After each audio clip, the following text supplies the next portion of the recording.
ఇవాళ ఢిల్లీలో ఏదైతే ప్రధాన పార్టీలు కూడా ఆంధ్రప్రదేశ్లో ఓటర్ల జాబితాలో జరుగుతున్నటువంటి అక్రమాలపైన కంప్లైంట్ చేసినటువంటి పరిస్థితి.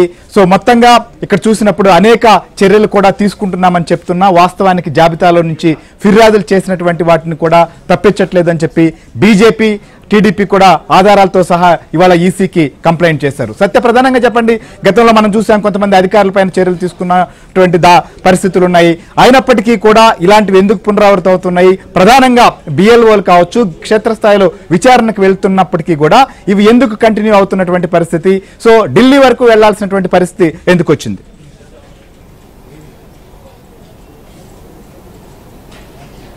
శ్రీహరి గారు, గతంలో అనేక సందర్భాల్లో రాష్ట్ర ప్రధాన ఎన్నికల అధికారి ముఖేష్ కుమార్ మీనాను టీడీపీ సభ్యులు కలిసి తమ అభ్యంతరాలను వ్యక్తం చేశారు. ముఖ్యంగా రాష్ట్రంలో తీసుకుంటే కనుక 4.32 లక్షల డూప్లికేట్ ఎంట్రీలు, 3,95,308 మంది మృతులకు సంబంధించిన ఓట్లు, 2 లక్షలకు పైగా శాశ్వతంగా వలస వెళ్లిన ఓటర్లు, ఈ విధంగా డోర్ నెంబర్ లేనివి 1.07 లక్షల ఓట్లు, 2,823 డూప్లికేట్ ఓటర్ కార్డులు ఉన్నాయని చెప్పేసి ఇప్పటికే పదే పదే ఫిర్యాదు చేస్తూ ఉంది. ముసాయిదా జాబితాలో ఉన్నటువంటి ఈ అభ్యంతరాలన్నింటినీ కూడా పరిష్కరించాలని కోరుతున్న పరిస్థితి అయితే ఉంది. అయితే దీనికి సంబంధించి దీంతో పాటు రాష్ట్ర ప్రభుత్వంలో ముఖ్యంగా అఖిల భారత సర్వీస్ అధికారులు కూడా 8 జిల్లాల్లో అధికార పార్టీకి సహకరించే విధంగా వ్యవహరిస్తున్నారని ఆ జిల్లాల పేర్లతో సహా ఫిర్యాదు కూడా చేసిన పరిస్థితి అయితే ఉంది. దీంతో పాటు ఉరవకొండ, పరుచూరు లాంటి నియోజకవర్గాల్లో భారీ ఎత్తున ఓటర్ల జాబితాలో అక్రమాలు జరిగాయని కూడా ఫిర్యాదు చేశారు. ముఖ్యంగా ఏదైతే ఉరవకొండ నియోజకవర్గానికి విషయానికి వస్తే కనుక చేసిన ఫిర్యాదుపై ఎన్నికల కమిషనరే ఆశ్చర్యం వ్యక్తం చేసిన పరిస్థితి అయితే ఉంది. ఏదైతే బిఎల్ఓల ప్రమేయం లేకుండానే ఓటర్లను మార్పులు చేర్పులు చేయడం అనేది ఉరవకొండ నియోజకవర్గంలో జరిగినట్లుగా ఆధారాలతో సహా ముఖేష్ కుమార్ మీనాకు ఆ నియోజకవర్గ ఎమ్మెల్యే టీడీపీ సీనియర్ నేత పయ్యావుల కేశవ్ ఫిర్యాదు చేశారు. దీనిపైన ఇమీడియట్ గా విచారణకు చేస్తామని చెప్పిన పరిస్థితి. మరోవైపు పర్చూరులో ఎవరైతే ఫామ్ 7 ద్వారా గంపగుత్తగా దరఖాస్తులు చేశారో వారిపైన విచారణ చేస్తే 194 మందిని గుర్తించి వారిపైన 14 మంది పైన మాత్రమే కేసులు పెట్టిన పరిస్థితి అయితే ఉంది. కాబట్టి ఇలాగా 7,000 చిల్లర దరఖాస్తులు చేస్తే వీటిలో కొంతమందిని మాత్రమే గుర్తించిన పరిస్థితి అయితే ఉంది. ఈ విధంగా ఈ రాష్ట్ర ఎన్నికల ప్రధానాధికారి కావచ్చు, లేకపోతే ఎన్నికల అధికారులు కావచ్చు, ఖచ్చితంగా వీరందరినీ గుర్తించి చర్యలు తీసుకోవడం విఫలమవుతారనేది టీడీపీ ప్రధాన ఆరోపణ. అందుకే రాష్ట్ర ప్రధాన ఎన్నికల అధికారికే కాకుండా సెంట్రల్ ఎలక్షన్ కమిషన్ కూడా పదే పదే ఫిర్యాదు చేస్తున్న విషయం.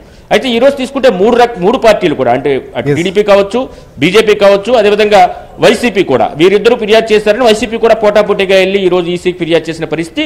ప్రస్తుతం ఉన్నటువంటి ఓట్లు ఏవైతే అదనంగా ఉన్నాయని చెబుతున్నారో లేదా నకిలీ ఓట్లు అని చెబుతున్నారో ఇవన్నీ కూడా తెలుగుదేశం పార్టీ హయాంలో ఉన్నవి, వాటిని ఇప్పుడు తొలగించాలని చెప్పి వైసీపీ ఫిర్యాదు చేస్తున్న పరిస్థితి. ఒక రకంగా చెప్పాలంటే ఎదురుదాడే వ్యూహంగా వైసీపీ ఎలక్షన్ కమిషన్ వద్ద ఫిర్యాదులు చేస్తూ తనకే పాపం తెలియదు అనే విధంగా ప్రయత్నం చేస్తున్న పరిస్థితి అయితే ఉంది. మరోవైపు తెలుగుదేశం పార్టీ కావచ్చు, బీజేపీ కావచ్చు, ఆధార సహితంగా పూర్తి స్థాయిలో ఫిర్యాదులు అయితే చేస్తున్నారు. ఈ ఫిర్యాదులపైన ఎన్నికల కమిషన్ ఎలాంటి యాక్షన్ తీసుకుంటుంది అనేది కూడా మనం చూడాల్సి ఉంటుంది. ఏం జరుగుతుంది అనేది కూడా కొన్ని రోజులు ఆగితే తెలుస్తుంది. Right thank you Satya. So ఇది మొత్తానికైతే ఇవాళ ఏదైతే ఆంధ్రప్రదేశ్లో ఓటర్ల జాబితాలో అక్రమాలపైన కేంద్ర ఎన్నికల సంఘానికి కూడా ఫిర్యాదు చేశారు. ఇటు తెలుగుదేశం, బీజేపీ కూడా కంప్లైంట్ చేస్తోంది, ఆధారాలతో సహా ఇస్తోందని వైసీపీకి సంబంధించినటువంటి వారు కూడా వెళ్లారు. అయినప్పటికీ కూడా చాలా స్పష్టంగా జాబితాలో జరుగుతున్నటువంటి అక్రమాలు కావచ్చు, ఫామ్ 7 ముసుగులో చేస్తున్నటువంటి అనేక అవకతవకలకు సంబంధించిన వ్యవహారం పైన ఎన్నికల సంఘం కూడా, కేంద్ర ఎన్నికల సంఘం కూడా ఆంధ్రప్రదేశ్లో పర్యటించేందుకు సిద్ధమైంది. ఖచ్చితంగా వీటిపైన ఉక్కుపాదం మోపుతారా అనేటువంటి పరిస్థితి మాత్రం మనం చూడాలి. కానీ పార్టీలు మాత్రం పదే పదే గగ్గోలు పెడుతున్నాయి. వాస్తవంగా ఎవరైతే ఉన్నారో వారికి మాత్రమే ఓటు హక్కు కల్పించాలని ఎలక్షన్ కమిషన్ మాత్రం దీనిపైన సీరియస్ గా దృష్టి పెట్టాల్సినటువంటి అవసరం మాత్రం కనిపిస్తుంది.